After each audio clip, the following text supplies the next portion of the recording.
Halo sobat semua, selamat datang kembali di channel Donghua TV. Bagaimana kabarnya sobat semua? Pastinya selalu baik-baik saja kan? Semoga sobat semua dilancarkan urusannya dan diberi rezeki yang melimpah. Di video kali ini, saya akan melanjutkan cerita dari Donghua, Millennium of Waringstead di part ke-9-nya. Pada part sebelumnya, Tuan Muda Yu mengulang kembali pertandingan ritual persembahan, di mana para pelayan bebas untuk memukul burung phoenix-nya. Namun ketika para pelayan mulai melakukannya, satu persatu dari mereka tak ada yang bisa mengalahkan poin dari Jingji. Sementara itu Jiking yang mencoba untuk mengikuti pertandingan itu lagi, dihentikan oleh Nona Sangli karena ia tahu kalau itu adalah jebakan dari Tuan Muda Yu. Akan tetapi Jiking yang sudah terprovokasi kemudian turun ke arena untuk mengikuti pertandingan. Nona Sangli pun marah kepada pengawal Wei karena tak menghentikan Jiking. Namun pengawal Wei menjelaskan bahwa ia tak mau menghentikan Jiking karena jika Jiking tak melakukan itu, maka ia pasti tak akan berani lagi mengangkat kepalanya.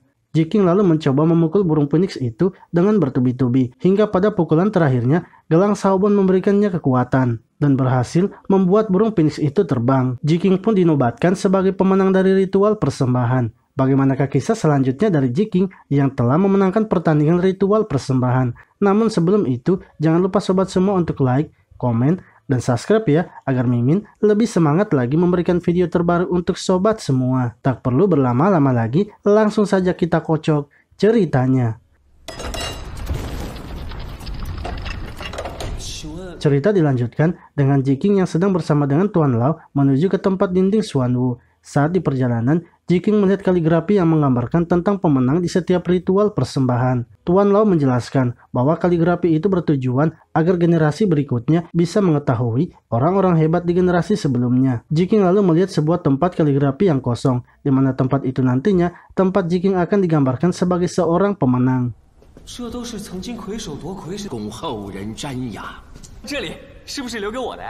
Tuan Lao sangat kagum kepada Jiking yang hanya ikatan satu namun berhasil menjadi pemenang, karena hal itu sebenarnya sangat mustahil untuk dilakukan, sebab di pertandingan kali ini terdapat banyak pelayan yang memiliki ikatan tingkat 2 dan 3, namun mereka semua tak bisa menerbangkan burung phoenix. Tuan Lao pun menegur Jiking yang lukanya ternyata telah sembuh total. Jiking kemudian menjelaskan bahwa ia mempunyai tubuh penyembuhan. Mengetahui bakat Jiking, Tuan Lao mulai meragukan kalau Jiking hanya memiliki bakat semut. Di tempat lain, pelayan keluarga Ling menjelaskan kalau keluarga Ling pernah memiliki seorang pelayan dengan bakat penyembuhan. Walaupun pelayan itu mendapatkan luka yang parah, namun ia bisa menyembuhkannya dengan sangat cepat. Akan tetapi proses itu memerlukan seluruh qi dan darah di dalam tubuhnya. Ling Xun juga kini mulai menyadari kalau Jiking sepertinya bukanlah memiliki bakat semut.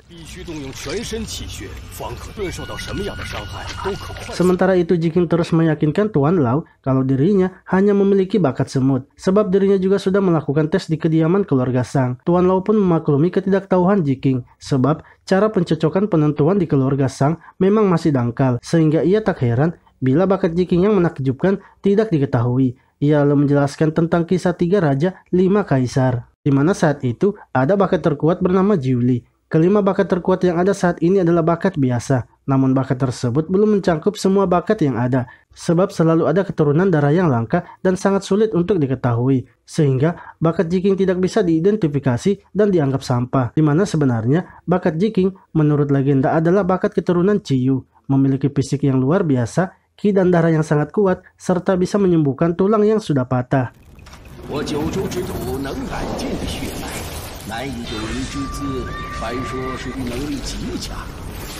Jiking pun menyadari kalau gelang Shaobonnya sepertinya ada hubungan dengan Ciyu. Tuan Lao melanjutkan bahwa kualitas Jiuli sangat sulit untuk menerobos di setiap tingkatnya. Jiking yang mendengarnya malah senang karena dengan gelangnya itu ia pasti akan mudah melakukannya. Lalu, tibalah Jiking di tempat untuk menuliskan namanya di dinding Xuanwu. Sementara Sangli yang sedang duduk di atas merasa bangga dengan Jiking. Pengawal Wei lalu bergumam bahwa Sangli sepertinya sudah tahu kalau Jiking akan mempertaruhkan nyawanya, sehingga ia melarang Jiking untuk ikut dalam pertandingan ritual persembahan.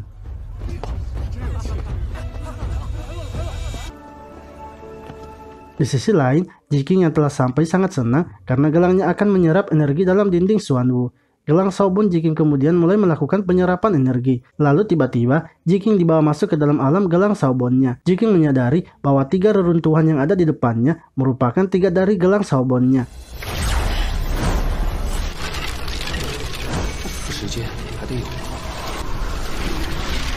Ketika sedang melakukan penyerapan energi, Jiking kemudian disadarkan oleh Tuan Lao. Ia menyuruh Jiking untuk menuliskan sesuatu di dinding Xuanwu. Jiking kemudian memikirkan cara agar dirinya bisa lama berada di dinding Xuanwu, sebab gelang Shaobonnya belum selesai menyerap energi. Jiking lalu menanyakan apakah ada batas kata dalam menulis pada dinding Xuanwu. Tuan Lao mengatakan bahwa tak ada aturan tentang batas katanya. Jiking mengambil pena dan mulai menuliskan sesuatu, di mana Jiking ternyata menuliskan sebuah puisi. Orang-orang pun terkejut karena Jiking bukan menuliskan namanya, melainkan menulis sebuah puisi. Jiking sebenarnya sengaja menulis dengan lambat agar dirinya bisa berlama-lama dekat dengan dinding Xuanwu.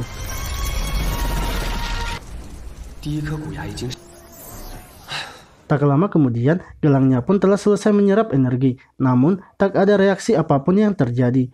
Energi dinding Xuanwu ternyata masih belum cukup untuk memperbaiki semua tulang di gelangnya. Tuan Muda Yu kemudian berdiri dan mengatakan kalau puisi Jiking sangat bagus. Namun ia menyayangkan Jiking memasukkan nama Xinling dalam puisinya, sebab Xinling adalah musuh bagi kekaisaran Qin. Akan tetapi Nona Sangli kemudian berdiri dan menjelaskan tentang Xinling, sehingga membuat orang-orang pun setuju dengan perkataan Sangli. Muye yang kesal akhirnya pergi dari tempatnya. 500年前，信陵故事乃时刻之点。